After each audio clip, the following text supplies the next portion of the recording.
counter to an underhook, I believe, if I caught that correctly, and was able to get the gut.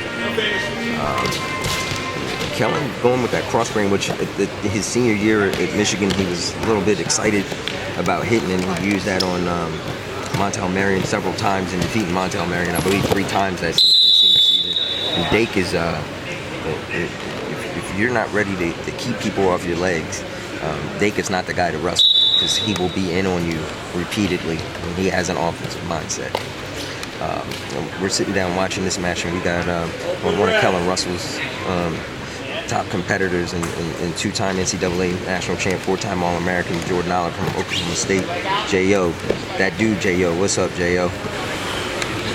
Just chilling, watching the match. Dake's a beast, obviously. I feel as Dake is one of the smartest wrestlers in the country, if not the world. I feel anybody he wrestles, he has broken down what he wants to do, how he's going to do it, and what it's going to take to execute for him to win a match. I mean, obviously, you were around during both of these guys' era. They're the same era as you, so you watched Dake win 4 national championships at 4 different weights, and you know from going from 33 to 49, it's a different strategy weight by weight. So, how impressive, in your eyes, how impressive, how are your contemporaries breaking down that feat by him to go from 41, 49, 57, 65? Unbelievable. Like you said, I had the past year where I jumped from 33 to 49, and for me it was great. I gained speed, guys were a little bit slower for me, but Dake moving up a weight class each year and taking on the competition of, the first year he beat, who was he beat in finals? Montel Marion. And then goes up, beats Molinaro, St. John, and then David Taylor. That just speaks for itself right there, all of those wrestlers. And 3 of his 4 guys that he beat were national champions. He eventually became national champions. And if you look at it, all of them are different styled wrestlers.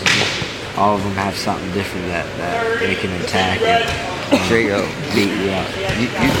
Your breakdowns, or you've been in this game at such a high level for so long, your breakdowns when you say he's a smart wrestler, an intelligent wrestler, you know what you mean. But to the 10-year-old at home or the 15-year-old at home listening to this, what do you mean when you say Dake is a smart wrestler? When I mean smart wrestler, I mean he's always holding good position. He's aware of the score. He's aware of his surroundings, of where he's at on the mat. He also is aware of what he needs to do. He has a strategy of what he needs to do and when he wants to do it.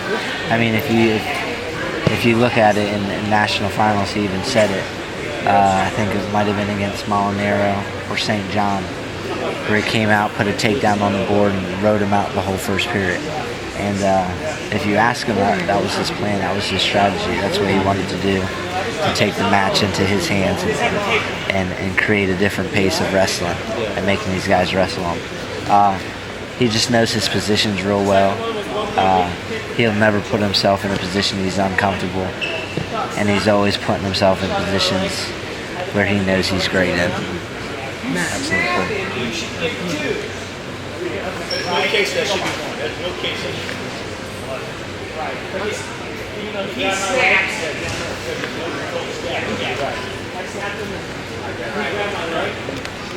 See these guys, we're trying to break down.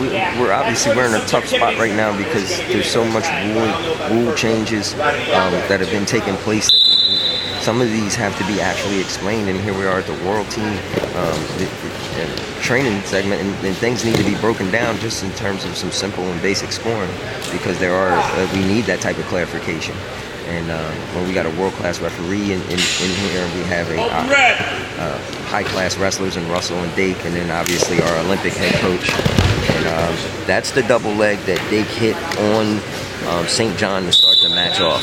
That's the double leg that he likes to hit. He'll hit his double and then create his angle. And J.O., if I remember you early on in your career, that's the exact double you used to do before you went through the chest double.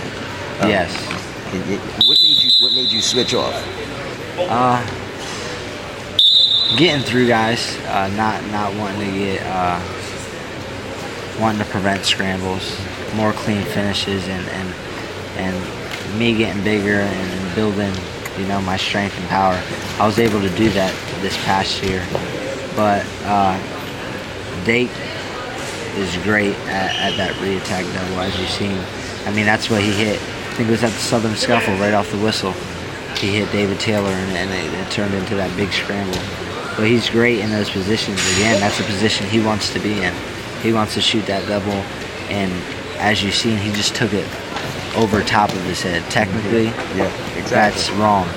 But for Dake and wrestlers that are comfortable doing that, they're fine with it. Just because Dake knows where he's at, going back to being a smart wrestler, and knows the outcomes of that position. If the guy's going to fall off and create a scramble, he knows what scramble it's going to be and knows how to prevent that scramble. It's a great breakdown for those at home. I mean, that is an incredible insight. Dake has a weird leverage to him. He doesn't have the St. John leverage, but he has a leverage that seems to be compact, which is an awkward statement, if I'm allowed to say that. He's very long, but yet you can tell he has that stout strength to him. Yeah, he's real powerful. He can do everything. You know, his defense is really good. If you get to his legs, he has a really good defense. He can defend, and he can ultimately turn, you know, your offense into offensive scoring for him. You know, he can turn defense into offense really quickly because he's comfortable at doing that. He can also attack your legs. He can work out of ties. Let's see what happens. Let's see if Kellen Russell can get himself on the board or at least get into an attack. He's got to know a left arm collar tie is coming from Dake because that's his number one tie. Those left arm collar ties you see there, that's his number one tie. It's going to come early in the sequence. Good attempt by Russell, but one of Dake's best things is his defense. There's left arm over top. Dake looking for left arm collar tie. That's what he's comfortable with. You got to know that's coming. Got to be ready for it. Double to the body, and that's one of the more difficult attacks to stop in the world. The double leg to the body, which J.O., your coach John Smith was known for. The double to the body. He could do that, and that is a very difficult shot to stop. Very difficult. Double come up to the body, low single crack down. But as you see, Dake stays in great position. There's not any time where he's overexposed or he's not in a position he's not comfortable in.